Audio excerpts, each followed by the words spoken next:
युट्युबतिर धेरै देखिनु भएको समाचारतिर छापातिर धेरै महानुभावहरूलाई म हार्दिक नमस्कार गर्न चाहन्छु र तपाईहरुको यो उपस्थितिले मलाई एउटा सबुत के दिइराखेको छ भने आज नेपाली नागरिकहरू आफ्नो ठाउँ टोलबाट भ्रष्टाचारको विरुद्धमा उभिनको लागि तयार भएका छन्। जबसम्म तपाईं भ्रष्टाचारको विरुद्धमा उभिन तयार हुनुहुन्न, जबसम्म भ्रष्टाचारको अन्त्य म मेरो जीवनकालमै गर्छु भन्ने प्रण गर्नुहुन्न, तबसम्म यो मुलुक बच्नेवाला छैन। त्यसैले हामीले नेपालका लागि नेपाली अभियान आजभन्दा 9 महिना अगाडि सुरु गर्यौं र यो अभियानका दुईटा मूलभूत उद्देश्यहरू छन्। एउटा उद्देश्य आज विभिन्न कारणले गर्दाखेरि राष्ट्रियता सङ्कटमा परेको छ। मुलुकको सिङ्गो इतिहासलाई हेर्दाखेरि आज मुलुकको राष्ट्रियता जति सङ्कटपूर्ण घडीमा पुगेको छ त्यति सङ्कटपूर्ण घडीमा योभन्दा अगाडि कहिल्यै पनि पुगेको थिएन।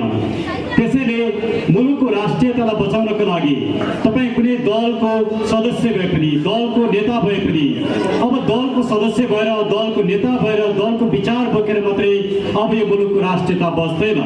त्यसैले जबसम्म तपाईँ दलभन्दा माथि उठ्नुहुन्न, आफ्नो विचार र आस्थाभन्दा माथि उठेर नेपाली नागरिक बन्नुहुन्न, तबसम्म यो मुलुकको राष्ट्रियता बच्दैन भनेर हामीले सङ्कल्प गर्यौँ र हामी तपाईहरुलाई अनुरोध गर्नका लागि तपाईहरुका माझमा ठाउँमा हामी जाने गएका छौँ र आज यसै क्रममा तपाईहरु समक्ष पनि आएका छौँ। र हाम्रो पहिलो अनुरोध के हो भने यदि यो मुलुक रह्यो भने मात्रै तपाईँ पनि रहनुहुन्छ, म पनि रहन्छु, तपाईँको पनि सन्तति रहन्छ, मेरो पनि सन्तति रहन्छ। यो मुलुकै रहेन भने तपाईँ हाम्रो कुनै गौरव पनि रहँदैन, कुनै वैभव पनि रहँदैन, तपाईँ हाम्रो सन्तति र हामीहरू कसैको दास बन्ने छौँ। आज मुलुक त्यो खतरामा छ, त्यसलाई बचाउने कि नबचाउने तपाईँको हातमा छ। त्यसैले म भन्छु तपाईँ अब एकचोटि नागरिक बन्नुहोस् र यो मुलुक बचाउने प्रण गर्नुहोस्। भ्रष्टाचारले मुलुक आक्रान्त छ, त्यसैले नेपालका लागि नेपाली अभियानको दोस्रो मुख्य उद्देश्य हो भ्रष्टाचारको विरुद्धमा लड्ने र यो मुलुकलाई भ्रष्टाचार मुक्त बनाउने। भ्रष्टाचारलाई अन्त्य गर्ने भन्दाखेरि कहिलेकाहीँ हामीलाई प्रश्न आउने गरेका छन् के भ्रष्टाचार साँच्चीकै अन्त्य हुन्छ? हाम्रो जवाफ हो भ्रष्टाचार अन्त्य हुँदैन। भ्रष्टाचारलाई कानुनभित्र ल्याएर भ्रष्टाचारलाई कारबाही गर्नुपर्छ, तर भ्रष्टाचारका स्रोतहरूको अन्त्य गर्न सकिन्छ। त्यसले नेपालका लागि नेपाली अभियानले के भन्यो भने भ्रष्टाचारका विभिन्न स्रोतहरू छन्, त्यसमध्येका 6वटा प्रमुख स्रोत छन्। ती 6वटा स्रोतलाई अन्त्य गर्न सकिन्छ। म यसको लामो व्याख्या गर्न चाहन्न, छोटकरीमा म किन भ्रष्टाचार अन्त्य गर्न सकिन्छ र भ्रष्टाचारको स्रोत के हो भन्ने बारेमा छोटकरीमा म राख्न चाहन्छु। भ्रष्टाचारको पहिलो स्रोत हो निर्वाचन। निर्वाचनमा चुनावमा जानका लागि सबभन्दा पहिला उम्मेदवारी किन्नुपर्छ। तपाईले आफ्नो दललाई चन्दा दिनुहोस् या नेतालाई चन्दा दिनुहोस्, कुनै न कुनै रूपमा उम्मेदवारी किन्नुपर्छ। कसैले नकिन पनि पाउनुभयो होला, तर समग्रतामा सामान्यतया उम्मेदवारी किन्नुपर्छ। पहिला उम्मेदवारी किनेर मात्रै पुग्दैन, तपाईले मतदातालाई किन्नुपर्छ, तपाईले आफ्ना कार्यकर्ता परिचालन गर्नुपर्छ, भोज भतेर गर्नुपर्छ, गुण्डा परिचालन गर्नुपर्छ, छल कपट गर्नुपर्छ, अनि मात्रै चुनाव जितिन्छ। यस्तो किसिमको चुनावलाई लोकतान्त्रिक चुनाव भनिँदैन, लुटतन्त्रवादी चुनाव भनेर भनिन्छ। त्यसैले डाक्टर गोविन्द केसीले लुटतन्त्र भन्दाखेरि कहिलेकाहीँ मलाई कति चर्को बोलेको होला हाम्रो डाक्टर साहब जस्तो लाग्थ्यो, तर आज मलाई के लाग्छ भने उनले भनेको शब्द त त्यति चर्को नै होइन रहेछ, वास्तविकता रहेछ। त्यसैले आजको हाम्रो निर्वाचन प्रणाली लोकतान्त्रिक छैन, यो लोकतन्त्रको विरुद्धमा छ, यसले लोकतन्त्र समाप्त पारेको छ। त्यसैले हामीले लोकतन्त्रको प्रत्याभूति नागरिकले आज अनुभव गर्न पाएका छौँ। एउटा व्यक्ति त्यो सांसद भएपछि या कुनै पदमा पुगेपछि उसलाई करोडौँ पैसा चाहिन्छ, आज हाम्रो सांसदलाई 6 करोड रुपियाँ चाहिन्छ। त्यो सुदूरपश्चिमाञ्चलमा जानु भने त्यहाँ 15 करोड रुपियाँ चाहिन्छ। यसरी सांसद चाहिँ एउटा पैसा कमाउने धन्दा भयो, राजनीति आज पैसा कमाउने धन्दा भयो। राजनीति कुनै व्यवसाय होइन, राजनीतिले सेवा गर्नु पर्थ्यो, तर राजनीति सेवा गर्न छोडेर राजनीति पैसा कमाउने धन्दा भयो। त्यसैले हामीले भन्ने गरेका छौँ हिजो चप्पल लाउन नसक्ने नेताहरू आज अरबपति बनेका छन्। ती खड्गप्रसाद ओली हुन् कि, ती प्रचण्ड हुन् कि, ती देउबा हुन्, यी सबैको हैसियत हामीले राम्रोसँग जानेका छौँ, बुझेका छौँ, तर आज उहाँहरू अरबपति खरबपति बन्नु भएको छ। यो कहाँबाट आयो? उहाँहरूको वैभव, यो आर्थिक हैसियत कहाँबाट आयो? यसैले प्रभावित गर्छ उहाँहरू भ्रष्टाचारी हो। जबसम्म तपाईँ नागरिकले आफूले मत दिएका भ्रष्ट भ्रष्टाचारीलाई कारबाही गर्नको लागि आवाज उठाउन सक्नुहुन्न।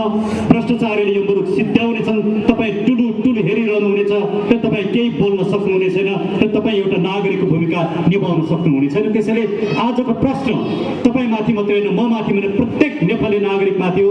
तपाईँ भ्रष्टाचारको अन्त्य गर्नको लागि लड्न सक्नुहुन्छ कि सक्नुहुन्न? तपाईँ सक्नुहुन्छ, आउनुहोस्। नेपालका लागि नेपाली अभियानले नेतृत्व गर्नेछ। अगाडिको पङ्क्तिमा म उभिनेछु, सम्पूर्ण रिस्क म लिनेछु। तपाईँले साथ दिनुहोस्। तपाईँ साथ दिन तयार हुनुहुन्छ? आजको यो लोकतन्त्र अपूर्ण छ। किन अपूर्ण छ भने 80 लाख युवाहरू विदेशमा छन्, 80 लाख नेपालीहरू विदेशमा छन् जसलाई मतदान दिन दिएको छैन। उनीहरूलाई मतदानको अधिकारबाट वञ्चित गरिएको छ। जबसम्म ती नेपाली नागरिकहरूले मतदान दिन पाउँदैनन् तबसम्म यो लोकतन्त्र पूर्ण नै हुँदैन। तर उनीहरूलाई मतदान दिने अधिकारबाट किन वञ्चित गरियो? सर्वोच्च अदालतले फैसला गरेको छ कि उनीहरूलाई मतदान दिनुपर्छ भनेर फैसला गर्दा गर्दै पनि किन यो सरकारले, यो सत्ताले मतदान दिन दिँदैन भने उनीहरूले भ्रष्टाचारलाई मत दिनेवाला छैनन्, भ्रष्टाचारलाई भोट हाल्नेवाला छैनन्।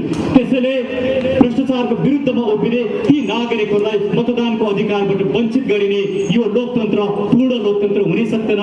यो छल कपटमा आधारित, नेताहरूको स्वार्थको लागि आधारित र हिजोका जसले हामीलाई छक्क्याएर आज नेता बने ती नेताहरूको निहित स्वार्थ पूर्ति गर्ने साधनको रूपमा आज सत्ता र लोकतन्त्रलाई परिणत गरेको छ, जसको विरुद्धमा उभिने हिम्मत तपाईँ हामीले अब राख्नुपर्छ। त्यसले भ्रष्टाचारको पहिलो स्रोत हो निर्वाचन, त्यसको सुधार जरुरी छ।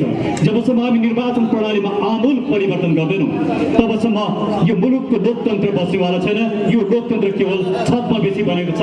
छदमा बेसी लोकतन्त्र चाहने कि साँच्चीकै लोकतन्त्र चाहने आजको प्रश्न हो।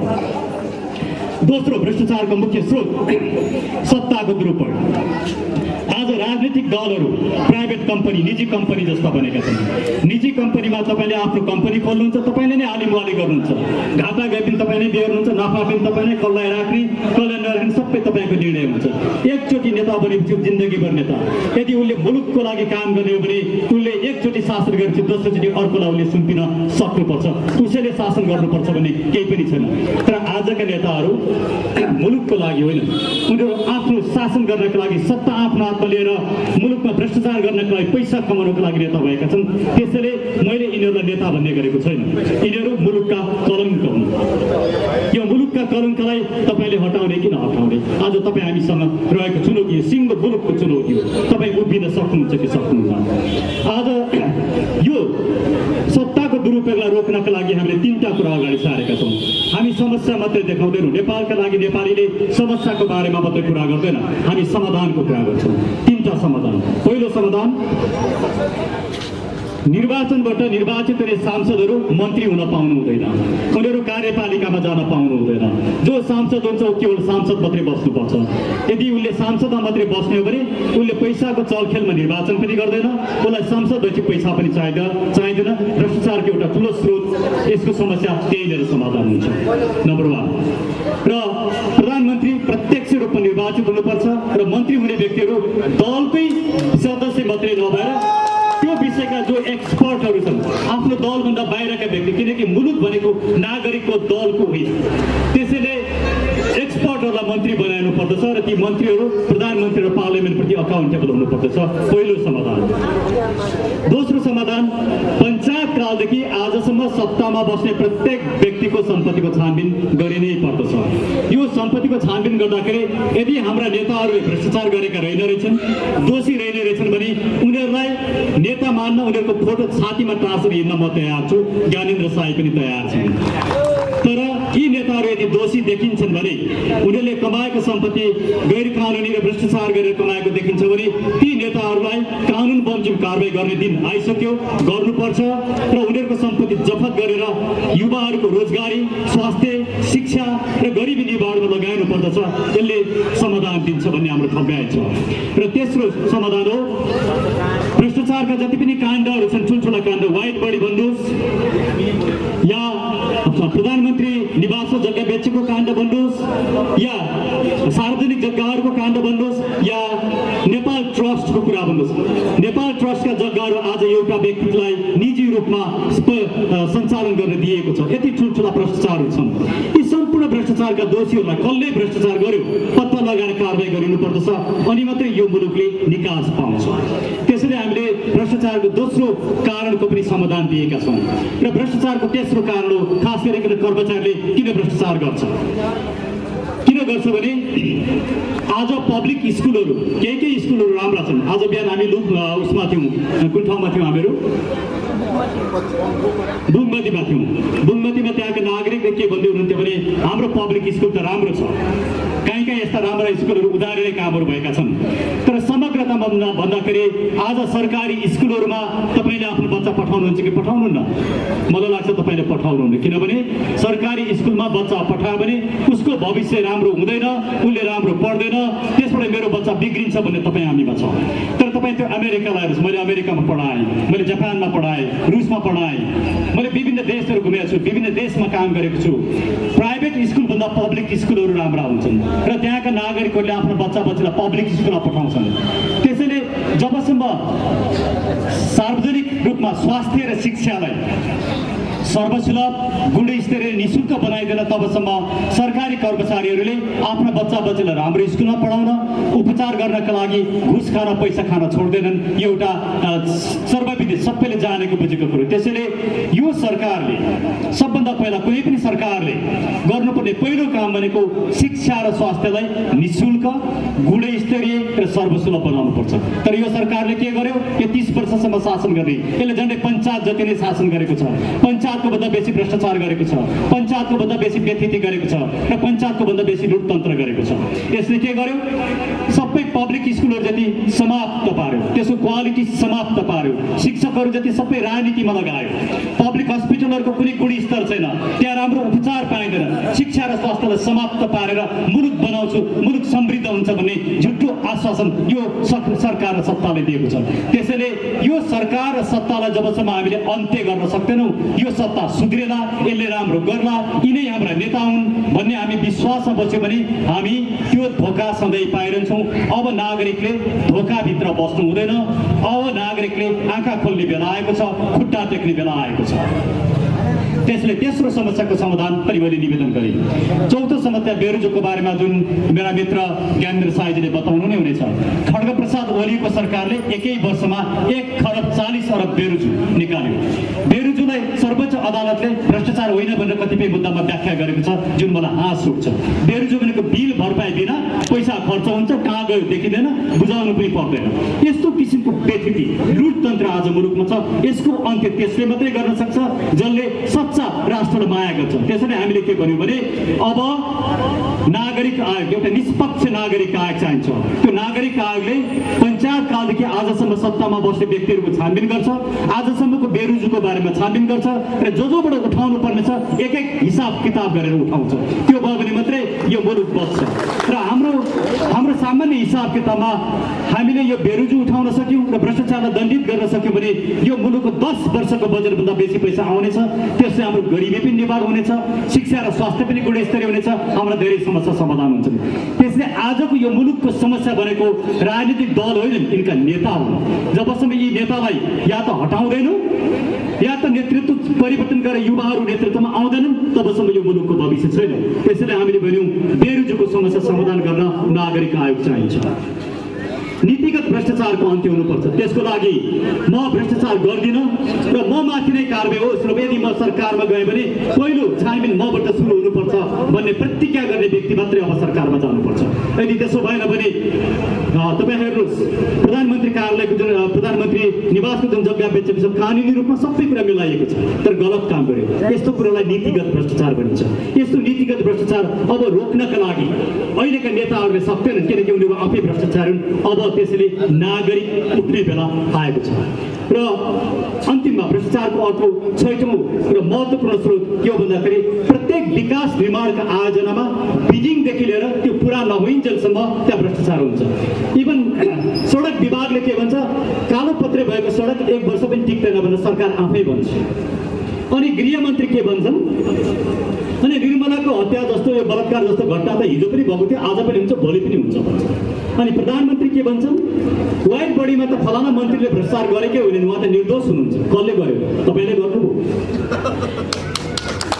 तपाईँ सर्वोच्च अदालत हो कि कसैलाई सफाई दिने?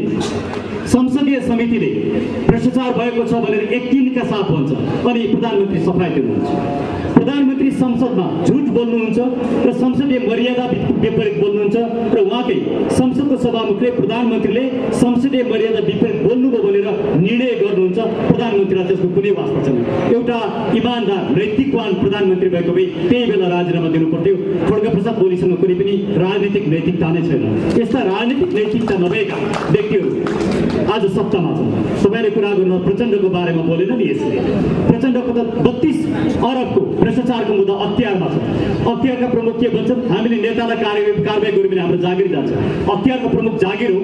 तपाईँ यो मुलुकको सेवाको लागि बस्नु हो, त्यो जागिर होइन। तपाईँ सक्नु नभने तुरन्त राजीनामा दिनुहोस्, होइन भने तपाईँमाथि पनि हामी भोलि कारबाही गर्नेछौँ। त्यसैले यो मुलुकको भ्रष्टाचारको समस्यालाई सम्बोधन गर्नका लागि एउटा व्यक्ति कराएर हुँदैन। ज्ञानेन्द्र साई उफ्रिएर हुँदैन। ज्ञानेन्द्र साईको खुट्टा भाँचिदिन्छन्। यो सत्ता कतिसम्म निरङ्कुश छ भने एउटा व्यक्ति जसले सरकारी दस्तावेजका आधारमा यहाँ यति भ्रष्टाचार भएको छ भन्दाखेरि सरकारले लगेर थुन्छ, कुटपिट गर्छ, मुद्दा लगाउँछ, त्यो पनि झुट्टा मुद्दा लगाउँछ। आजको यो सरकारको जुन चरित्र छ यसले एउटा स्पष्ट के गर्छ भने जबसम्म यो सिङ्गो सत्ता र सरकारलाई तपाईँ हामीले फाल्न सक्दैनौँ तबसम्म यो मुलुकको भविष्य छैन। तयार हुनुहोस्, नागरिक आन्दोलनको लागि तपाईँ उभिनुहोस् र तपाईँ हामी सँगसँगै हिँड्नुपर्छ। यति भन्दै म छोटो यहाँलाई एउटा जानकारी के गराउन चाहन्छु भने नेपालका लागि नेपाली अभियान हामी सडकमा आएको आज 4 महिना हुँदैछ। यो 4 महिनाको बिचमा हाम्रो विदेशमा झन्डै 35वटा देशमा नेपालका लागि नेपाली अभियान स्वतस्फूर्त रूपमा खडा भएको छ। म विदेशमा बस्नुभएका सम्पूर्ण साथीहरू मित्रहरूलाई धन्यवाद दिन चाहन्छु। एउटा ठुलो उपलब्धि हो र मुलुकभित्र अबको 2 महिनामा हामी 30वटा जिल्लामा नेपालका लागि नेपाली अभियानको जिल्ला समिति बनाउँदैछौँ र यही 18 गते, यही श्रावण 18 गते नेवा पार्टी प्यालेस नयाँ बजार ठमेलको नजिकै नयाँ बजारमा हामीले काठमाडौँ, ललितपुर र भक्तपुरको जिल्ला समितिको घोषणा गर्दैछौँ। त्यसका तयारी समिति बनाउँदैछौँ। तपाईँहरू नेपालका लागि नेपालीमा जोडिन चाहनुहुन्छ भने त्यो कार्यक्रममा आइदिनुहोस्। त्यो कार्यक्रम यहाँहरूको लागि खुल्ला छ। यति निवेदन गर्दै मलाई केही बोल्ने मौका दिनुभयो, यहाँसँग केही कुरा राख्नुहुन्छ। यसै गरी ज्ञानेन्द्र साई साँच्चीकै सबैले एउटा विचार मन पराउनु भएको जोसिलो युवा, हरियो दुबो हो भनेर भन्छु है हाम्रो ज्ञानेन्द्र साई। साँच्चीकै एउटा जोसिलो युवा उहाँ यहीँ हुनुहुन्छ। यसै गरी नवराज कार्की, पवित्रा लामा पनि हाम्रो अभियन्ता यतै हुनुहुन्छ। र अब कुरा गर्दै हामीले नेकपाका डराउने कुरा छैन। तपाईँकै ए बाबा भ्रष्टाचारको मारमा प्रत्येक दल, प्रत्येक पार्टी, प्रत्येक व्यक्ति हामी मारमा छौँ। साँच्चै नै हो यो कुरो, होइन भन्न सक्नुहुन्छ? हो नि। भनेपछि त्यही भ्रष्टाचारको विरोध, भ्रष्टाचार हुनु हुँदैन भनेर एउटा केटो, एउटा ठिटो नेपाली ठिटोले भनिरहँदाखेरि आज मेयर साहब आउनु भएन र मलाई कोही साथीहरूले भन्नुहुन्छ क्या, आज अलिकति कुरा मनको तह पनि पोख्नु खोजेँ मैले, किनकि आफ्नै गाउँ आफ्नै ठाउँ भावेर तपाईँहरू सबै हाम्रै आफ्नै मान्छे हुनुहुन्छ, नेपालको लागि नेपाली अभियानमा साथ दिने हुनुहुन्छ है। त्यही भएर मैले अलिकति भन्न खोजेको कुरो चाहिँ के भनेदेखि जो पार्टीमा छ, जो सत्तामा छ, जो जनप्रतिनिधि भएर गएको छ, जसले चुनाव जितेको छ, जसले हामी जनतालाई यो मत जित्ने बित्तिकै यहाँ चटक गरिदिन्छु, नाटक गरिदिन्छु, सत्तै पल्टाइदिन्छु भनेर भन्नुहुन्थ्यो। साँच्चीकै क्या, उहाँले तास खेलिरहने मान्छेले सत्ता 18 भन्ने हुन्छ नि, त्यो सत्ता चाहिँ गजब मजासँग पल्टाउनु हुँदो रहेछ है। तर खै हामीले अनुभव बाटो यही हो, तलको पुल त्यही बनिरहेको छ, महालक्ष्मी नगरपालिकाभित्रका बाटो नाकाबन्दी भएको छ, कहाँ हिँड्ने बाटो छैन। त्यो अहिले हाम्रो गङ्गारामले भन्ला होइन। यहाँ दिदी हुनुहुन्छ, दाई हुनुहुन्छ, दिवाकर सुरुवाल दाई पनि आउनु भएको छ, महेश खड्का हाम्रो मेयरको प्रत्याशी पनि आउनु भएको छ भन्ने सुनेको छु मैले। यदि आउनु भएको छ भनेदेखि मैले अगाडि बोलाएँ र भनौँ न सबैजना आउनुपर्छ, किनकि सबैलाई हो। र मेयर साहबलाई भन्दाखेरि उहाँ किन आउनु भएन त्यो पछि उहाँले भन्नु होला, प्रश्न पार्नु होला। धन्यवाद छ कार्यक्रम सञ्चालक विनय भाइ, जसले एक्सन फर सोसियल चेन्ज जस्तो एउटा सामाजिक संस्थालाई अगाडि बढाइरहनु भएको छ र आजको यस नेपालका लागि नेपाली अभियानका अभियन्ता डाक्टर सुरेन्द्र भण्डारीज्यू, त्यस्तै भ्रष्टाचार विरोध कार्यक्रमका अभियन्ता, अग्रज अभियन्ता ज्ञानेन्द्र साईज्यू लगायत यहाँ उपस्थित रहनुहुने महालक्ष्मी नगरपालिकाका नागरिक समाज, प्रबुद्ध वर्गहरू, दाजुभाइ दिदी बहिनीहरूमा म नेपाली कङ्ग्रेसको नगर सभापतिको तर्फबाट यहाँ सबैलाई हार्दिक जय नेपालको अभिवादन टक्राउँछु। स्वीकार्नुहोस् जय नेपाल। धेरै कुराहरू डाक्टर सुरेन्द्र भण्डारीज्यूले राखिसक्नु भएको छ, राष्ट्रिय कुराहरू राखिसक्नु भएको छ, मुद्दाका विषयहरू र स्थानीय स्तरका कुराहरूको क्रममा हाम्रो विनय भाइले धेरै कुरा राखिसक्नु भएको छ। सँगसँगै आजको यो उपस्थितिका बारेमा पनि उहाँले आफ्ना धारणाहरू राख्नु भएको छ। मलाई लाग्छ तपाईँ हामी जो कोही जे भए पनि, जहाँ रहे पनि हामी नेपालका लागि नेपाली नै हौँ। तत्पश्चात अहिलेको यो व्यवस्था अनुरूप जो जहाँ रहन पाउने जुन व्यवस्था छ, गणतान्त्रिक व्यवस्था छ, हामी त्यहाँ रहने नै हो।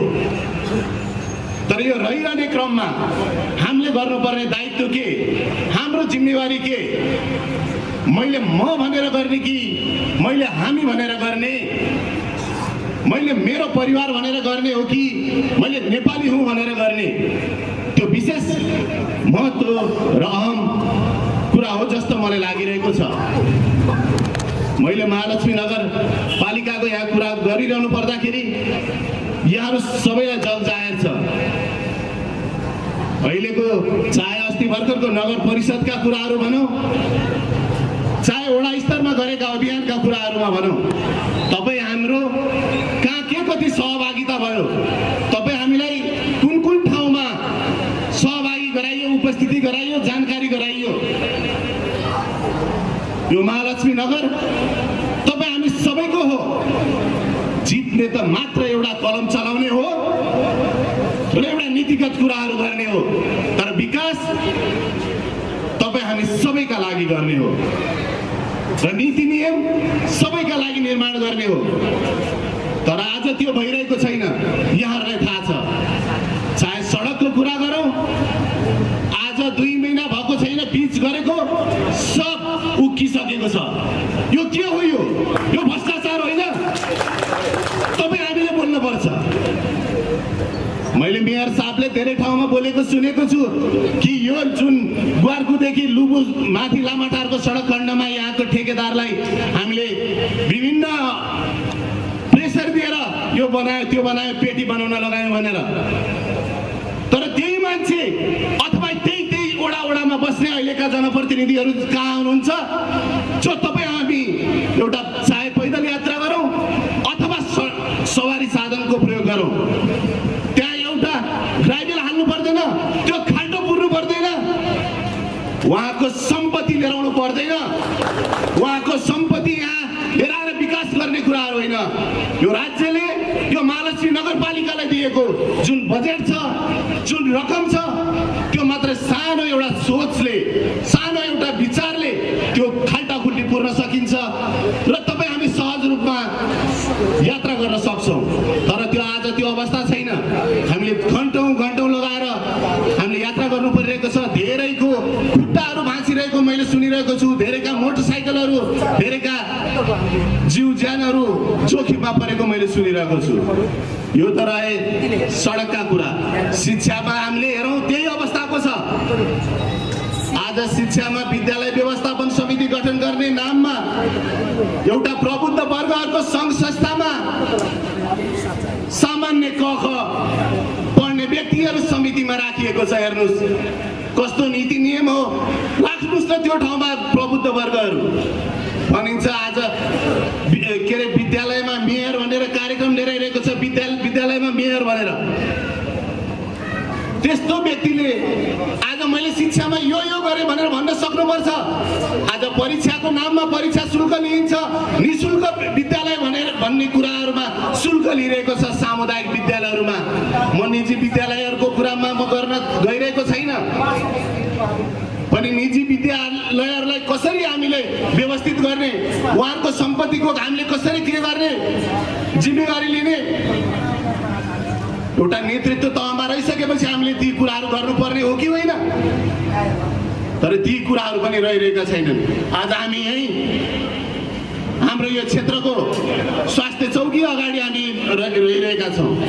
हेर्नुहोस् यहाँ कुन अवस्था छ, भाषण गरेर होइन, यहाँको अवस्था हेर्नुहोस्। को बिरामी यहाँ आइरहेको छ, कतिजना यहाँ चाहिँ यहाँ भर्ना भइरहेको छ, उपचार पाइरहेको छ। हामीले त्यो खालको विश्वास दिलाउन सकेको खै? हामीले त्यो दिनु पर्दैन? त्यसैले गर्दाखेरि भ्रष्टाचार त्यही ठाउँबाट भइरहेको छ। एउटा खाल्टो पुर्नको लागि, यहाँ पुर्दियो भन्नको लागि यो छैन त्यो छैन अनगिन्ती कुराहरू आउँछन्। तर हेर्नुहोस् त, त्यो गोरेटो बाटोलाई ठुलो फराकिलो बनाउने कुरा गर्नुहोस् त, त्यहाँ हामफाली आउँछन् हाम्रा नेताहरू, तुरुन्त भोलि नै त्यहाँ चाहिँ नि एक्सकाभेटर लिएर आएर चाहिँ बाटो निर्माण हुन्छ। कसरी भयो यो कुरा? कहाँबाट हुन्छ यो कुरा? पनि त्यहाँ पक्कै पनि भूमाफियाहरूसँग प्लटिङहरूसँग साँठगाँठ गरिन्छ, लाखौँ लाखको चाहिँ गोजी भरिन्छ, त्यही मध्ये एउटा घडेरी आफ्नो नाममा राखिन्छ। यसरी भएको छ भ्रष्टाचार भनेको। त्यसैले गर्दाखेरि साथीहरू, तपाईँ हामी सबै एउटा नागरिक हौँ। त्यो नागरिकले हामीले दलभन्दा माथि उठेर, हामीले आफ्नो पार्टीभन्दा माथि उठेर हामीले गर्नुपर्छ। यो देश बनाउनुपर्छ, यो गाउँ टोल तपाईँ हामी सबैले बनाउनुपर्छ। यसको जिम्मेवारी र दायित्व तपाईँ हामी सबैको हो। हामीले कहिले पनि भुल्नुहुन्न कि अघि हाम्रा कार्यक्रम सञ्चालकज्यूले भनिसक्नु भएको छ, भोलिका दिनमा यदि यो महालक्ष्मी नगरपालिकामा नेपाली कङ्ग्रेसले जितेको अवस्थामा पनि यदि यस्ता काम कुराहरू भएनन् भने तपाईँहरूले नै खबरदारी गर्ने हो, तपाईँहरूले नै यस्ता आवाजहरू उठाउने हो। तर तपाईँहरू सुतेर बस्नु भएन, तपाईँहरू जाग्नुपर्छ। तपाईँहरू कुनै पनि पार्टीको दास होइन, कुनै पनि पार्टीको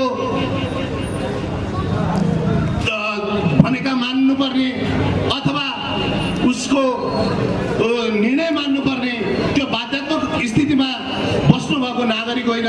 तपाईँ आफै स्वतन्त्र हुनुहुन्छ, आफै सार्वभौम हुनुहुन्छ। त्यसैले गर्दा यस्ता अभियानहरूमा तपाईँ हाम्रो साथ सहयोग रहन्छ भन्दै आजको यो जुन यो अभियान चलाउनु भएको छ, यसका अभियन्ताहरूलाई मेरो आफ्नो व्यक्तिगत तर्फबाट र स्वयं पार्टीको तर्फबाट पनि हार्दिक स्वागत गर्न चाहन्छु।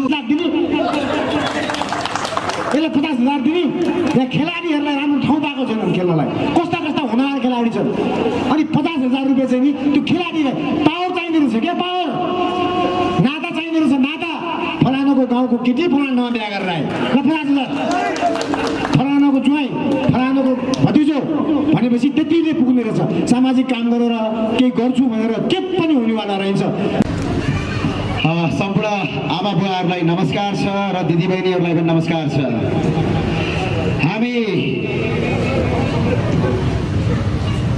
हामी भाषण मात्रै गर्छौँ, तर काम पनि त गर्नु पर्यो नि, होइन र? भाषण गरेर केही हुँदैन, बोल्यो। तर मैले बोलेका प्रत्येक भाषणमा कहीँ पनि भाषण छैनन्। तपाईँ ढुक्काउनुहोस्, त्यो डाटा बेस हुन्छ, त्यो 100% हुन्छ। होइन भने त्यसका विरुद्धमा हामी जानुपर्छ। आज म लुबुमा छु, यो केन्द्रको कुरा कहीँको कुरा गरेन, यहीँ हुलेर फर्केको यतै हिँडेको आज लुबुमा छु। 12 वर्ष अगाडि आउँदाखेरि पनि लुबु यस्तै थियो, 12 वर्ष पछाडि आउँदाखेरि पनि आज लुबु यस्तै छ। त कहाँ विकास भयो? विकास कहाँ भयो? कि मनमा भयो, कि तनमा भयो, कि दिमाग र मुटुमा भयो, कि घर एउटा कुनाभित्र भयो? 12 वर्ष अगाडि आई तल चागाथानीमा बस्दाखेरि यही बाटो हिँडिन्थ्यो, ऊ पर्थ्यो घर साथी भुइँचालोले भत्कायो होला। अगाडिको त्यहाँको चलचित्र मन्दिर ती सबै यस्तै छ, कहीँ पनि चेन्ज भएको छैन। 12 वर्षसम्म एउटा ढुङ्गा पनि यताको उता सारेको छैन, अझ अविकसित भएको छ। अगाडिको पुल भत्किया छ, पछाडिको बाटो कच्ची छ। के विकास यही हो? के यसैका लागि हामीले लड्या हो? यसैका लागि गणतन्त्र आएको? यसैका लागि लोकतन्त्र आएको? म एउटा आग्रह गर्छु 12 वर्ष अगाडि बस्दाखेरि म इन्डिया गएँ सिए पढ्न, त्यहाँ बसेँ। ओहो धेरै परिवर्तन भयो होला। कहाँ परिवर्तन भयो? जस्ताको तस्तै छ भने कि यसैका लागि हो अब म भन्छु यो हुँदैन पटक्कै, किनभने अब विकास चाहिन्छ। चाहे राजा आऊ, चाहे राजा आऊ, चाहे तपाईँको प्रचण्ड आऊ, चाहे केपी ओली आऊ, चाहे शेरबहादुर देउवा आऊ, तर विकास गर। हामी विकासका लागि अगाडि लड्ने हो। तपाईँ खुब भन्नुहुन्छ होला यहाँ घर छ, जग्गाको कारोबार बन्द भएर देखाउ त बिहान बेलुका रोटी जोड्न गाह्रो पर्छ यी लोगोलाई। के छ अर्को अल्टरनेटिभ? खै त यहाँ उद्योग छ, कल कारखाना छ यहाँ। कहाँनिर छ कल कारखाना? कतिजना? 10,000 जनालाई रोजगारी दिन सक्छौ? 10 जनालाई रोजगारी दिन सक्ने कल कारखाना उद्योग छैन नि। यहाँनिर कहीँ एग्रिकल्चर फर्म छैन नि। अरबौँको एग्रिकल्चर तपाईँको यहाँ कृषि तपाईँको भारतबाट तरकारी आउँछ। यहाँ जताततै तरकारीका फर्महरू बनाउने ठाउँमा आज घर ठडाइया छ। जग्गाको कारोबार मात्र ठप्प होस् त भोकै बस्नुपर्ने अवस्था आउँछ। के यही हो विकास? के घर ठडाउँदैमा विकास हुन्छ? विकास हुनलाई मान्छेको प्रत्येक दैनिक जीवनमा पर्ने प्रत्येक चिजको एउटा अल्टरनेटिभ हुनुपर्छ। म आज यो आग्रह गर्न गएँ। यहाँ यो जो लुबुमा छ, यो जात्रा हुँदै आइरहेछ, दुनियाँ हुँदै आइरहेछ। आज लुबु मात्र होइन, नेपालका प्रत्येक ठाउँहरू त्यस्तै छन्। यहाँ मात्र होइन, प्रत्येक ठाउँमा 12-13 वर्ष विकासको नाममा फुट्टी एउटा कौडी भाँचेको छैन। आज पछाडिका पहेँला बिल्डिङ देख्नुहुन्छ नि, सबै पञ्चले बनाएका। पञ्चायत मुर्दाबाद म भन्छु, तर के गर्नु? बिल्डिङ बनाए। अस्ति कार्यक्रममा गएको थिएँ म, हाम्रो प्रज्ञा प्रतिष्ठान कुरा भयो त्यहाँ एक आपसमा। त्यो बिल्डिङ पनि राजा महेन्द्रले बनाइदिया रहेछ। के गर्यो बाबै 46 सालभन्दा अहिलेसम्म? म 48 सालमा जन्मे। कहाँनिर परिवर्तन भयो? ट्रली बस चल्थ्यो, कहाँ गयो? विश्वको एउटा मात्र यस्तो मुलुक हो कि जो पहिला धनी पछि गरिब भएको मुलुक भनेर चिनिने एउटा मात्र मुलुकलाई नेपाल भन्छन् अहिले। त्यो मुलुक नेपाल हो। म आग्रह गर्न गएँ, नेकपाका साथीहरू हुनुहुन्छ होला, कङ्ग्रेसका साथीहरू हुनुहुन्छ होला, म तपाईँको कार्यकर्ता, प्योरको प्योर कार्यकर्ता, तर हेटौडा कपडा उद्योग खुलाइदिनुहोस्। तपाईँको गणतन्त्र र लोकतन्त्रले आज जनता स्वतन्त्र भए म मान्छु।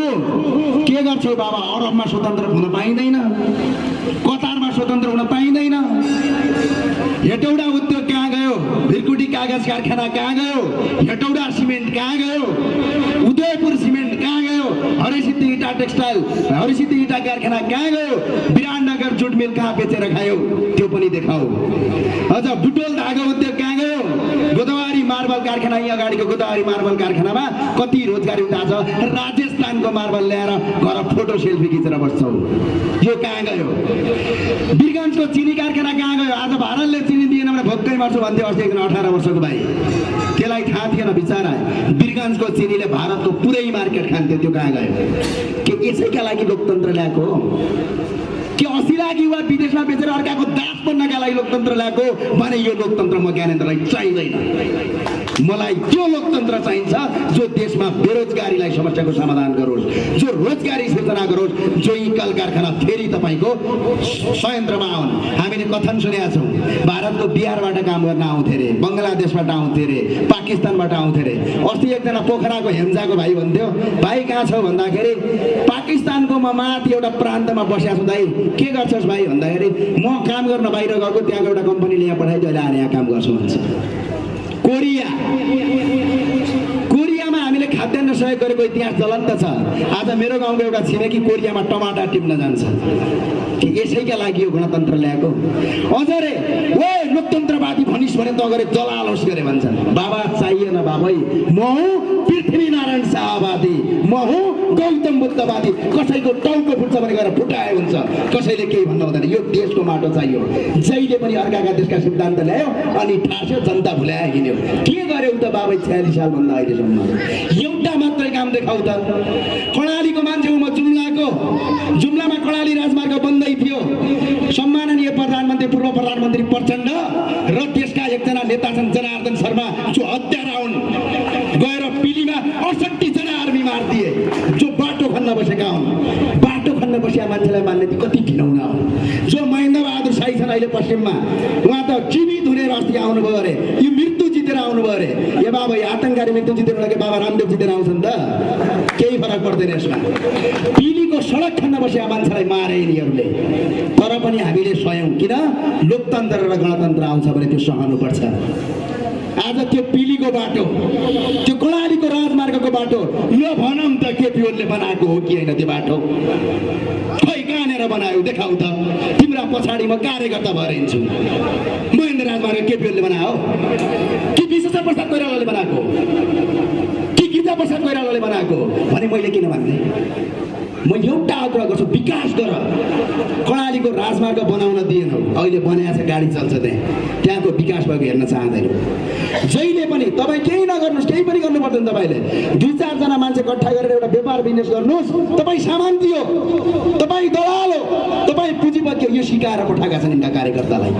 अझ भन्छन् क्रान्तिकारी जिन्दाबाद क्रान्ति यही हो मार्क्सको सिद्धान्तले कहाँनिर भनेको छ खै मलाई आएर पढाएर देखाऊ त कहाँनिर भनेको छ मार्क्सको सिद्धान्तले उद्योग कारखाना बन्द गर्नुपर्छ भनेर म आग्रह गरेको चाहिँ म तपाईँको प्योर कार्यकर्ता हुन तयारी एभरेस्ट टुथपेस्टको तपाईँको गरिदेऊ ब्राइटर टुथपेस्ट गरिदेऊ हाम्रो त्यसपछि आएर चोबारको सिमेन्ट कारखाना फेरि खुलाइदेऊ वीरगन्जको कृषि औजार कारखाना फेरि खुलाइदेऊ जो भारत मालदिप्स र मलेसियासम्म तपाईँका कृषिका सामग्री जान्थे वीरगन्जको कृषि औजार केन्द्रबाट आज कृषिका औजार केन्द्र कोरियाबाट किन्नुपर्छ त्यसपछि गएर साई औषधि लिमिटेड जो नेपालमा औषधि बनाउँथ्यो आज विश्वका इन्डियाले औषधि मात्र कारोबार गर्ने नेपालबाट अरबौं पैसा लिन्छ त्यो खुलाइदेऊ जडीबुटी प्रशोधन केन्द्र खुलाइदेऊ जनकपुर चुरोट कारखाना खुलाइदेऊ भारतीय चुरोट खानालाई बाध्य नबनाऊ अझ त्यति बाँसबारी छाला उद्योग लगाइदेऊ आज छालामा मात्र 55 अर्बको तपाईँको सामान बाहिरबाट आयात हुन्छ त्यसपछि टर्ली बस चल्थ्यो बिचरा बिजुलीबाट त्यो खुलाइदेऊ न कहाँ खायो त्यो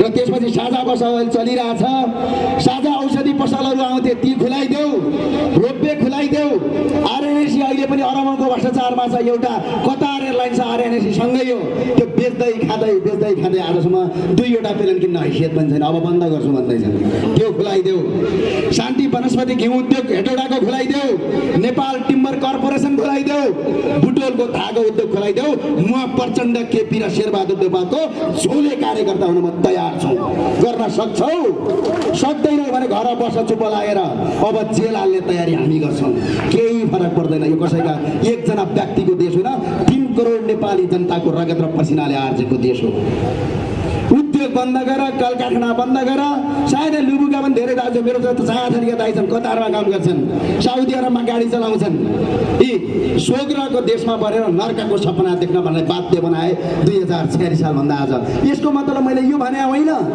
पञ्चायत गतिलो भने होइन यो कुरा नबुझ्नु होला तर एउटा मात्रै कम्पनी खोलेर देखाउ त बाबै प्रचण्डज्यूलाई आग्रह गर्छु 10,000 जना मान्छे रोजगारी सिर्जना गर्ने एउटा कम्पनी खोलाएर भने प्रचण्ड म तिम्रो कम्पनीमा आएर काम गर्छु खुरुक्क चुप्प लागेर बस्छु मेरो पेट पाल्छु गर्न सक्छौ झुन्डेर एउटा कुरा 10 वर्षको बच्चालाई बन्दुक बोकाएर मान्छे मार्दै हिँड्ने मान्छे देश विकास गर्छ भन्नु हाम्रो परिकल्पना भन्दा बाहिर हो त्यहाँभन्दा घिनाउनु काम दुनियाँमा कहीँ पनि हुन सक्दैन अहिले लेनिन विष्ट छन् कति वर्षका थिए लेनिन विष्ट म एउटा आग्रह गर्छु एउटा कुरा मात्र म भन्न के चाहन्छु भने भ्रष्टाचारले तपाईको आर्जेको छ दुनियाँ विश्व आर्जेको छ भ्रष्टाचारले बुझ्नुभयो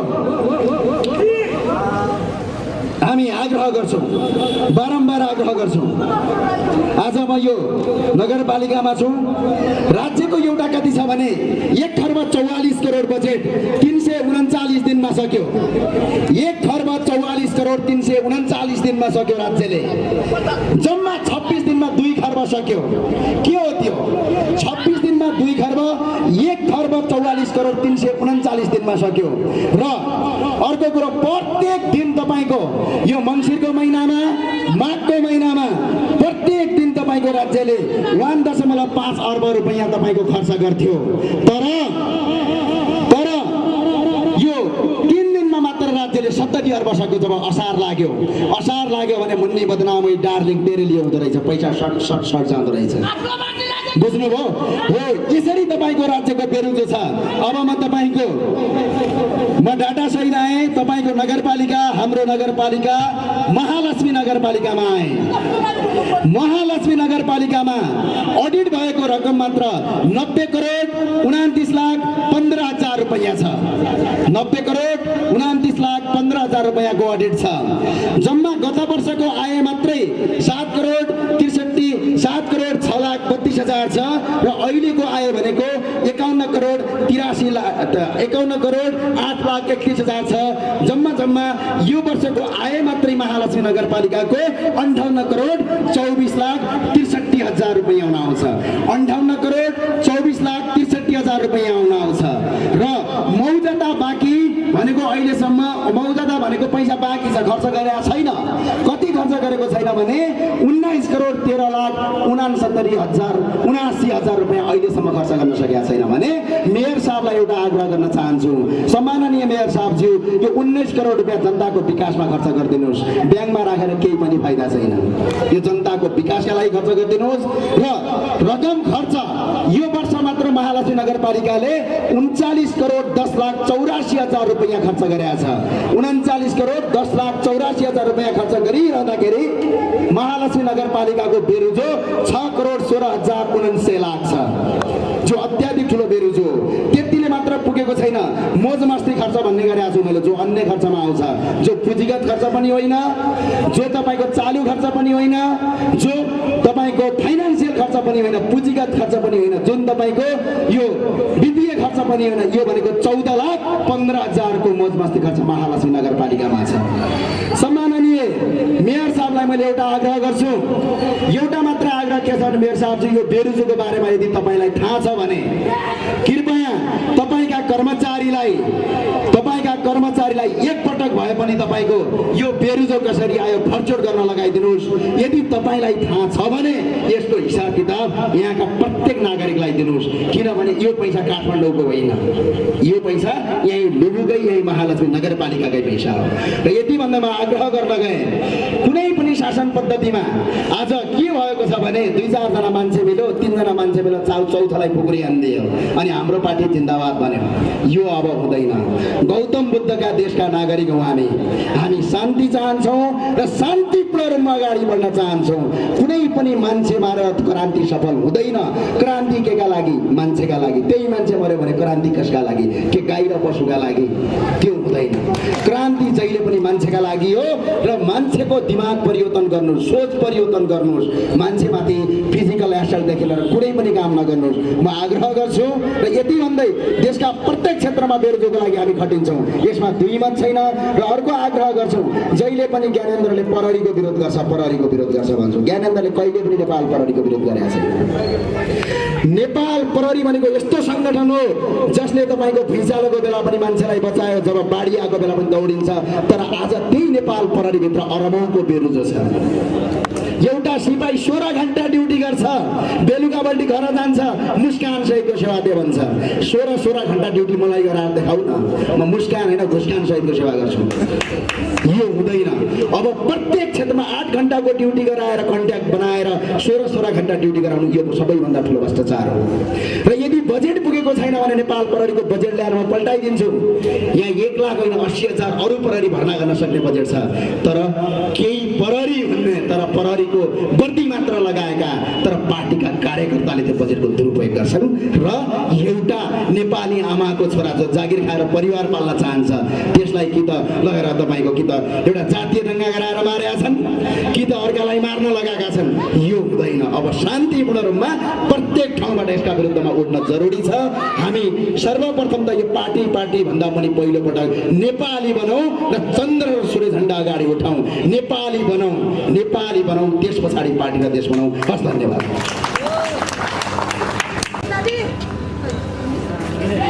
सम्पूर्ण लुपुवासी जनसमुदायमा हार्दिक नमस्कार एवं नमन। म सीमा घतान विश्वकर्माको तर्फबाट। मेरो घर चितवन हो र म पेसाले नर्स हो। म विगत 4 महिनादेखि नेपालका लागि नेपाली अभियान भ्रष्टाचार विरुद्धको अभियानमा छु। म पेसाले नर्स, म अरू नर्सहरू जस्तै विदेश जाने तर्फमा थिएँ। पैसा कमाउँछु भनेर सोचिरहेको थिएँ, आर्थिक रूपमा बलियो हुन्छु भनेर सोचिरहेको थिएँ। तर म यो अभियानमा जोडिन पुगेँ।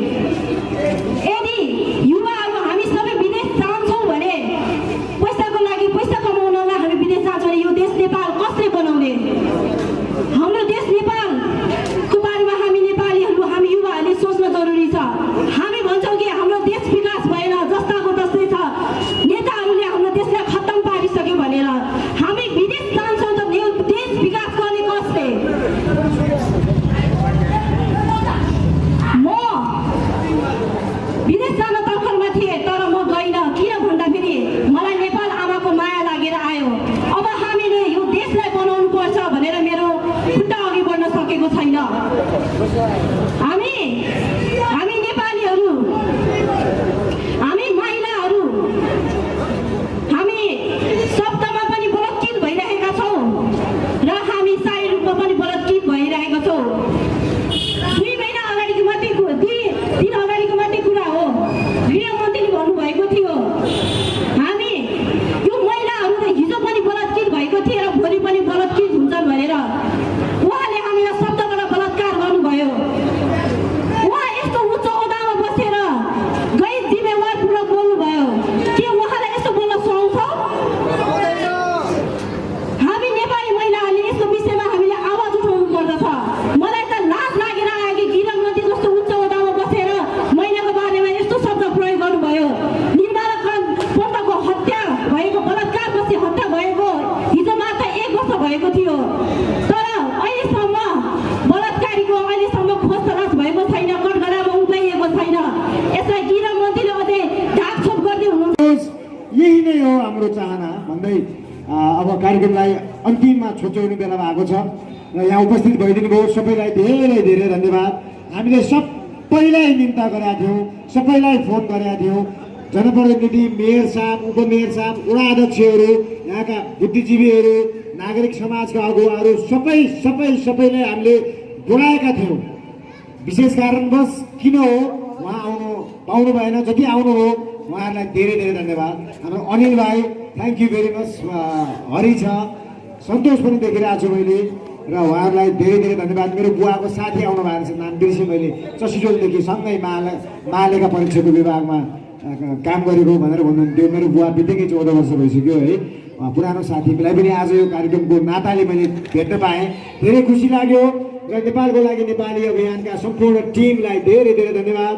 ज्ञानेन्द्र साईको अझ यो अभियान जुझारु तरिकाले अगाडि बढ्नुपर्छ भन्ने हामी सबैको चाहनामा अझ ऊर्जा थपिदिनु भएको छ। तपाईँहरूलाई धेरै धेरै धन्यवाद। लुबुवासी जोजोलबा लुबु पनि भन्न चाहे र विशेष गरी हामीलाई सुरक्षा प्रदान गरिदिनु भएकोमा हाम्रो सागर सर, भुवन सरको टिम र हाम्रो प्रहरी प्रभाग लुबु लाई धेरै धेरै धन्यवाद। हाम्रो चाहिँ के नरेश देखिरहेको छु मैले साँच्चीकै एकदम एउटा जुझारु साथी पनि हो, भाइ पनि, हाम्रो सेवक, राष्ट्र सेवक। र हाम्रो भुवन सरलाई धेरै धेरै धन्यवाद। साँच्चीकै भुवन सर लुबुमा आइसकेपछि हामी महालक्ष्मीवासीले शान्ति सुरक्षाको प्रत्याभूति गर्न पाएको छौँ, यो कुरा नकार्न सकिँदैन। Thank you Bhuwan sir. र अब कार्यक्रम अन्तिममा आइसकेका छ, सबैलाई धेरै धेरै धन्यवाद। हाम्रो लक्ष्मण पनि आएको रहेछ। फेरि पनि भन्न चाहेँ मैले, हाम्रा ज्ञानेन्द्र सर, ज्ञानेन्द्र साईका पुराना विद्यार्थी पनि, गाउँले पनि, दाजुभाइ पनि है, सबैलाई उहाँ पनि हुनुहुन्छ, हरि पनि छ, सबैलाई धेरै धेरै धन्यवाद। र अब अन्तिममा कार्यक्रम सकिएको, विजय पनि आएको छ है, विजय होइन फ्लेक्सको है, उहाँलाई पनि धन्यवाद। र अब हाम्रो एकजना अभियन्ता हुनुहुन्छ, उहाँले आफ्नो एउटा यही नेपालका लागि नेपाली अभियान र यही सम्बन्धी एउटा गीत रच्नु भएको छ, जहाँ पनि उहाँले त्यो गीत गाएर मान्छेलाई जागरुक बनाउनुहुन्छ। यो गीतपछि सँगसँगै हाम्रो कार्यक्रम आज लुबुको यो विशाल विशेष र एउटा गरिमामय कार्यक्रम, ऐतिहासिक कार्यक्रम भन्नुपर्छ। ज्ञानेन्द्र साई को चाहिँ एउटा यो समुपस्थितिमा भएको यो कार्यक्रम यही नै समापन भएको, म विसर्जन भएको उद्घोष गर्दै म विनयजन बस्नेत पनि बिदा हुन्छु। नमस्ते। धन्यवाद विनय सरलाई र सम्पूर्ण लुबुवासी दाजुभाइ तथा दिदीबहिनी, आमा बुवाहरूलाई र भाइ बहिनीहरूलाई। हजुर एकैछिन मैले रोकेँ है, हाम्रो अघिदेखि आइरहनु हुने हाम्रो अभियानका अभियन्ता हुनुहुन्छ उहाँ पनि, हेड खड्का यता क्यामेरा लिएर बसिरहनु भएको छ कालो लुगामा, उहाँलाई पनि थ्याङ्क यू भेरी मच। र सबै लुबुवासी सबैलाई धेरै धेरै धन्यवाद भन्दै फेरि पनि अब यो माइक दाइको लागि। नमस्कार सबैमा, म चक्र विश्वकर्माबाट। अनि यहाँ आउनु हाम्रो रहर होइन, बाध्यता हो। हामीले रातोरात खटेर जिताएर पठाएको सरकारले हाम्रो जनतामुखी, जनताले सोचे जस्तो काम कर्तव्य नगरेर नै हामी यहाँ आउनु परेको हो। समय अभावको कारणले म हजुरहरू समक्ष त्यति धेरै वक्तव्य दिन सकिनँ। मैले एउटा सानो गीत रचेको छु नेपालको लागि नेपाली अभियानमा लागेर। यसको लागि मेरो गीतको बोल छ, उठौँ उठौँ उठो उठो जागो हामी नेपालकै लागि, उठो उठो जागो हामी नेपालकै लागि, एकजुट बनो व्यक्तिगत सबै स्वार्थ त्यागी, एकजुट बनो व्यक्तिगत सबै स्वार्थ त्यागी, उठो उठो जागो हामी नेपालकै लागि। धेरै ढिला भइसक्यो बेसी डुब्न लाग्यो, सुख आउँछ भन्दा भन्दै केसै फुल्न थाल्यो, हो धेरै ढिला भइसक्यो बेसी डुब्न लाग्यो, सुख आउँछ भन्दा भन्दै केसै फुल्न थाल्यो, मोज मस्ती गर्छन् नेता हाम्रो छाती टेकी, मोज मस्ती गर्छन् नेता हाम्रो छाती टेकी, भ्रष्टाचार र बेथितीलाई ठ्याको जरै देखी, भ्रष्टाचार र बेथितीलाई ठ्याको जरै देखी, ठुलो ठुलो हेर्छ सरकार सीमा मिच्दा पनि, ठुलो ठुलो हेर्छ सरकार सीमा मिच्दा पनि, सुरक्षा कर्मीहरू बस्छन् बाटो खनी, सुरक्षा कर्मीहरू बस्छन् बाटो खनी, नागरिकता गुठी पनि सबै बेच्न खोज्छ, नागरिकता गुठी पनि सबै बेच्न खोज्छ, समृद्धिको भाषण गर्दै भ्रष्टहरूलाई रोज्छ, समृद्धिको भाषण गर्दै भ्रष्टहरूलाई रोज्छ, उठो उठो जागो हामी नेपालकै लागि, निर्मलाको हत्याकाण्ड 18 लाख बिक्यो, व्हाइट बडी र सुकाण्डको कारबाही कसले छेक्यो, हो निर्मलाको हत्याकाण्ड 18 लाख बिक्यो, व्हाइट बडी र सुकाण्डको कारबाही कसले छेक्यो, जनताकै हात हो तिमीलाई फुलमालाले रङ्ग्याउने, जनताकै हात हो तिमीलाई फुलमालाले रङ्ग्याउने, पालो आयो जनताको सरकार तिमीलाई नङ्ग्याउने, पालो आयो जनताको सरकार तिमीलाई नङ्ग्याउने,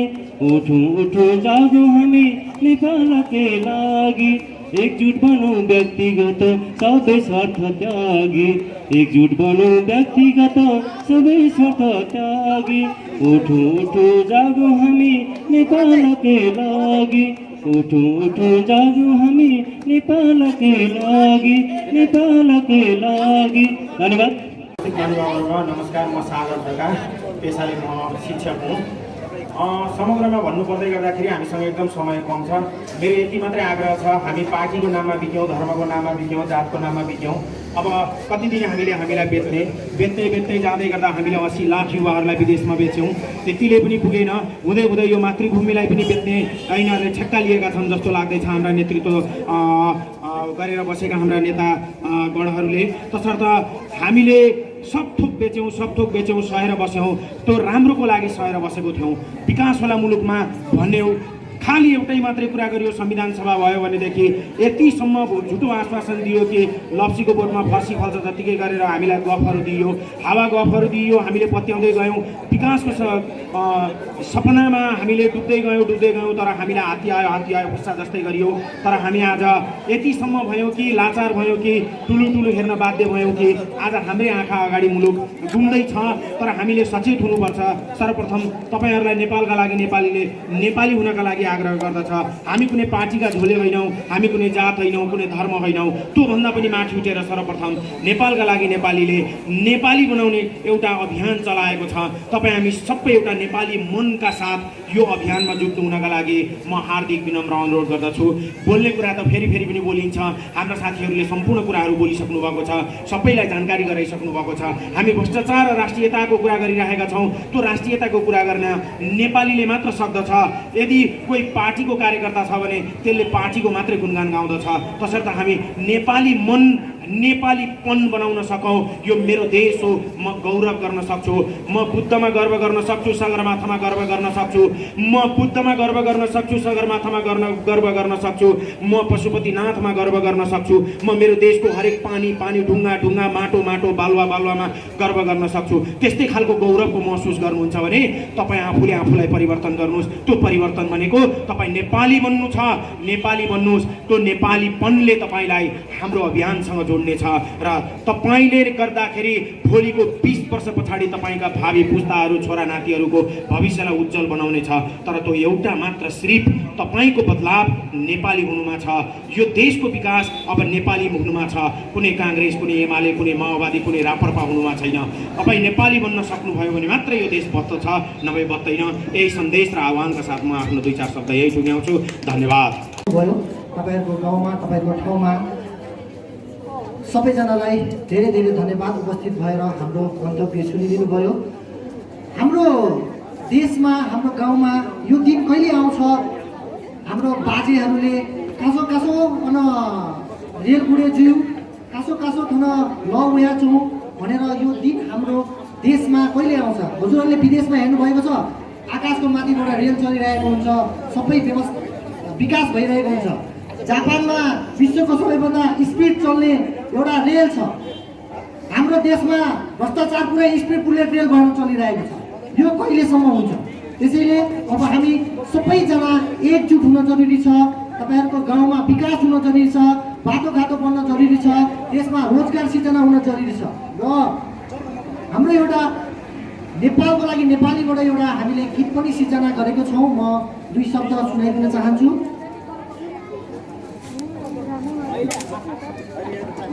जन्मदेखि मृत्युसम्म करे करको भारी, जन्मदेखि मृत्युसम्म करे करको भारी, न त स्वास्थ्य न त शिक्षा कर के का लागि, न त स्वास्थ्य न त शिक्षा कर के का लागि। जाग जाग उठ उठ अब सारा नेपाली, जात धर्म पार्टी भन्दा चन्द्र सूर्य उचाली, नेपालका लागि नेपाली। यो हामीले हाम्रो गाना बनाएको छौँ। अहिले अलिकति ट्र्याक नभएर सुर मिलेको छैन र अब यति नै गर्नु होला मेरो तर्फबाट चाहिँ। विनोदन दाइ कता हुनुहुन्छ?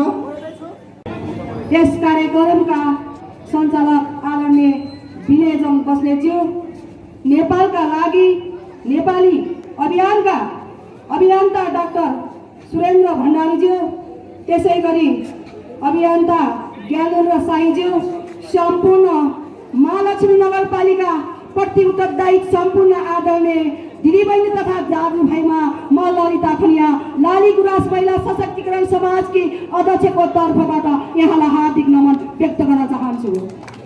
म धन्यवाद दिन चाहन्छु यस अभियानका अभियन्ताहरूलाई, जसले देशमा भ्रष्टाचारको अन्त्य हुनुपर्छ, गाउँ गाउँबाट बस्ती बस्ती उठ्नुपर्छ, प्रत्येक घरबाट प्रत्येक नेपाली उठ्नुपर्छ अनि भ्रष्टाचारको अन्त्य हुन्छ।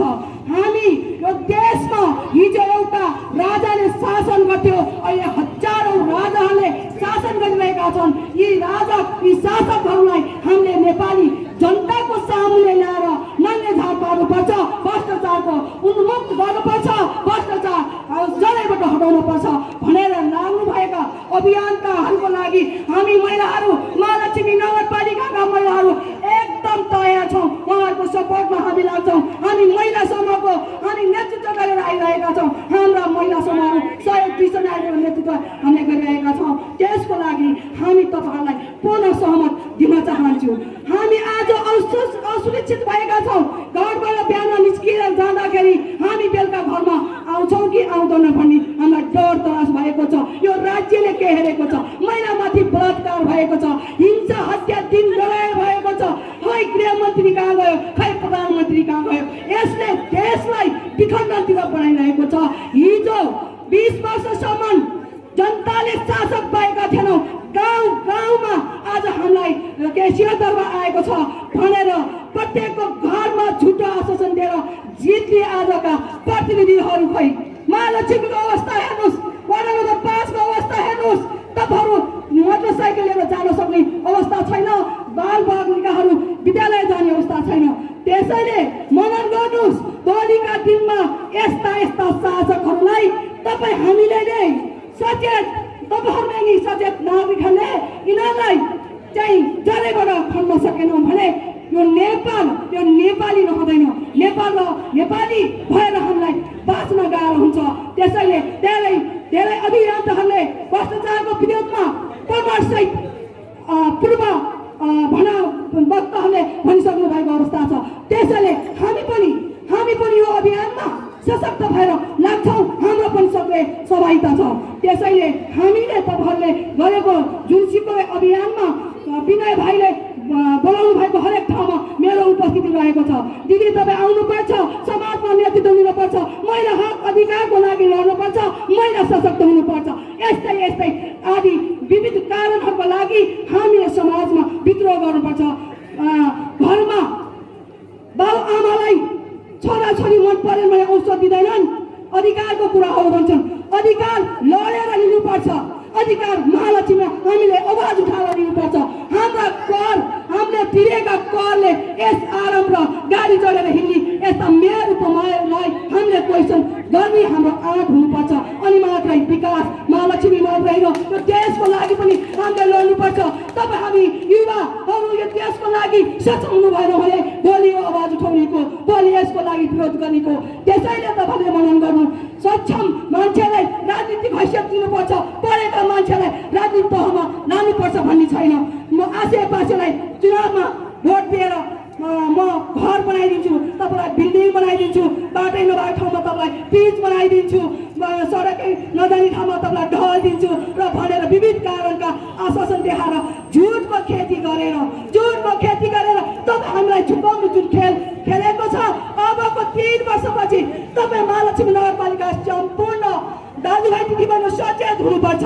राम्रो मान्छे हाम्रो समाजको मान्छे हुन्छ, नराम्रो मान्छेलाई हामीले जडेदेखि फ्याँक्नुपर्छ।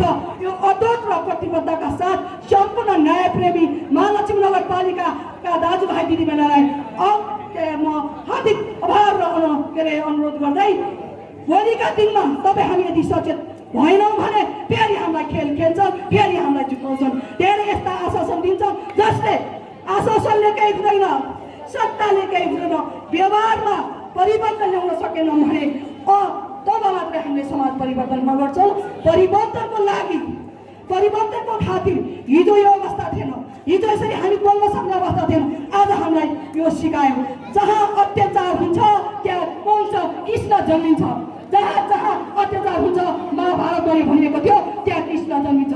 त्यसैले जहाँ जहाँ भ्रष्टाचार हुन्छ तपाईँ सम्पूर्ण न्यायप्रेमी नेपाली दाजुभाइहरू त्यसको लागि लड्नुहुन्छ भन्दै म यस अभियानमा म लाली गुराँसको तर्फबाट र मेरो व्यक्तिगत तर्फबाट पूर्ण सहयोगको साथ एक उपहास गर्न चाहन्छु। तपाईँले हामीलाई बोलाउनुहोस्, तपाईँले बोलाएको ठाउँमा हामी सक्रिय सहभागिता र यो अभियानको लागि साथ दिनेछु भन्दै म पुनः आभार व्यक्त गर्न चाहँदै यो कार्यक्रमलाई मलाई बोलाएर 2 शब्द राख्ने जुन जमर्को गर्नुभयो म विनय भाइलाई हृदयदेखि धन्यवाद गर्दै यो नेपालको लागि नेपाली भन्ने आयोजक टिमलाई पनि म धन्यवाद ज्ञापन गर्दै म यहाँबाट बिदा हुन्छु। हस्त धन्यवाद, नमस्ते। आमा बुवा दाजुभाइ तथा दिदीबहिनीहरूलाई मेरो नमन तथा सन्ध्याकालीन नमस्कार स्वीकार्नुहोस्। म एउटा रिक्सामा अभियान चलाइरहेको छु। अब यहाँ चाहिँ ज्ञानले रिक्सा ल्याउनु पर्यो भन्नुभयो, सकिएन। यहाँ लगभग 15 किलोमिटर पर्ने छ है। अवसर मिल्यो भने कहिले चालक ज्ञानजी बनाउला, कहिले म खलासी बन्छु, कहिले म चालक बनाउला, कहिले उहाँ सहचालक बन्नुहुन्छ। ल म छोटोमा बोल्छु किनभने हाम्रो वक्ताहरू 3-4 जना हुनुहुन्छ, यहाँको स्थानीय पनि हुनुहुन्छ होला। म हाम्रो मूलभूत विषयमा सिधै प्रवेश गर्न चाहन्छु। हाम्रो नेपाली अभियान यो कसले जन्मायो भन्दा देशको परिस्थितिले जन्मायो, देशको राजनीतिक कारणले गर्दा जन्मायो। म के भन्छु भने हाम्रो मूलभूत विषयहरू पञ्चायत कालदेखि अहिलेसम्मका सम्पूर्ण सार्वजनिक पद धारण गरेर उच्च पदस्थ व्यक्तिहरूको सम्बन्धित छानबिन हुनुपर्छ। किन हिजो बौद्धली व्यवस्थापछि अथवा गणतन्त्रवासी चप्पल लाएर मुसाले काटेका थोत्रो झोला वीर राजधानी छिर्नेहरूको अहिलेहरू समाजमा सामाजिक तथा आर्थिक हैसियतहरू कति महँगो छ, कति भड्किलो छ, कति रमाफिलो छ र कति खर्चिलो छ। के राजनीति भनेको व्यवसाय हो कि सेवा हो? विश्वको कुनै पनि देशमा हेर्नुहोस्, राजनीति भनेको सेवा हो। यहाँ त राजनीति भनेको व्यवसाय पेसा हुँदो रहेछ।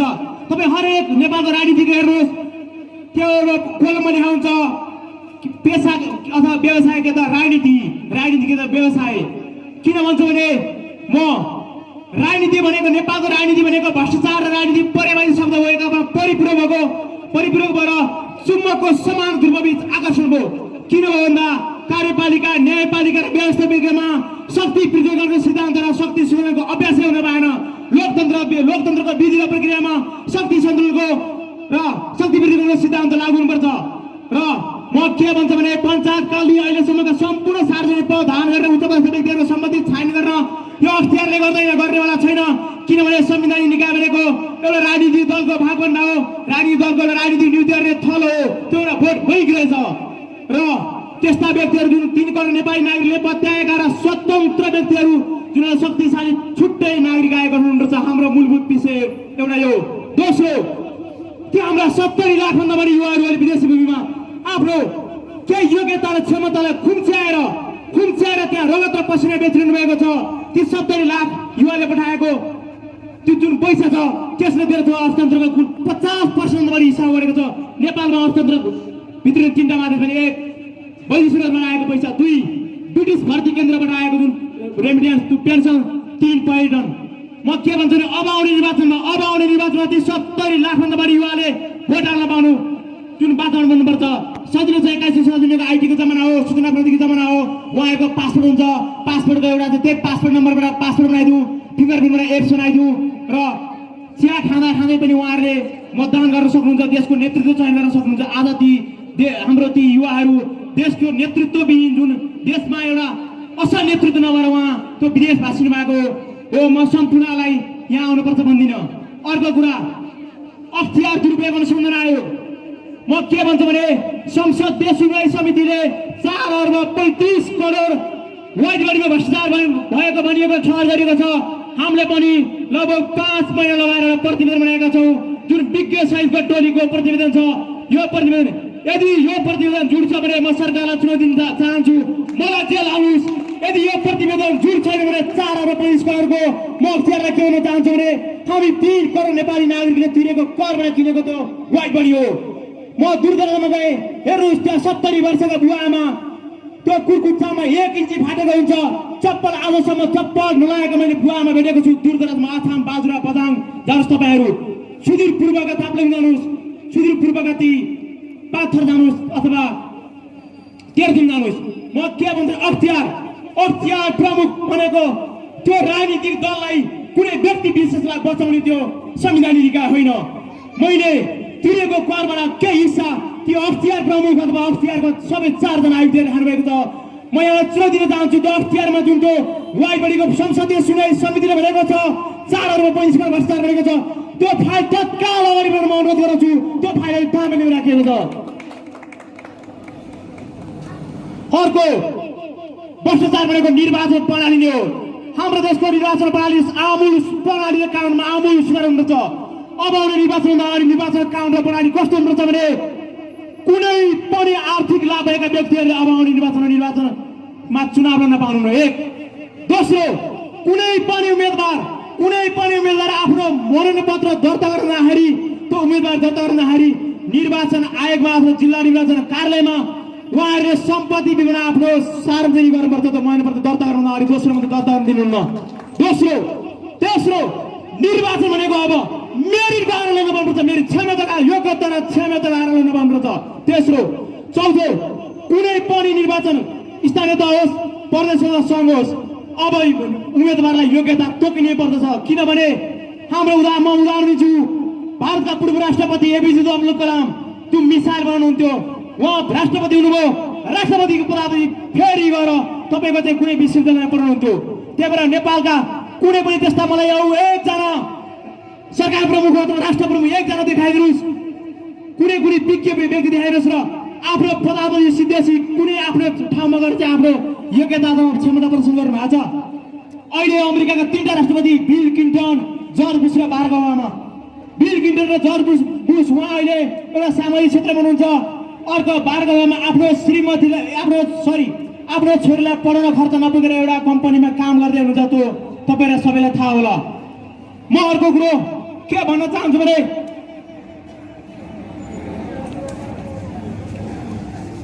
एनसेल छ त्यो एनसेलमा तपाईँहरूले 100 रुपियाँको रिचार्ज किन्दाखेरि तपाईँहरूले अब 25 रुपियाँभन्दा बढी कर तिर्नु भएको छ।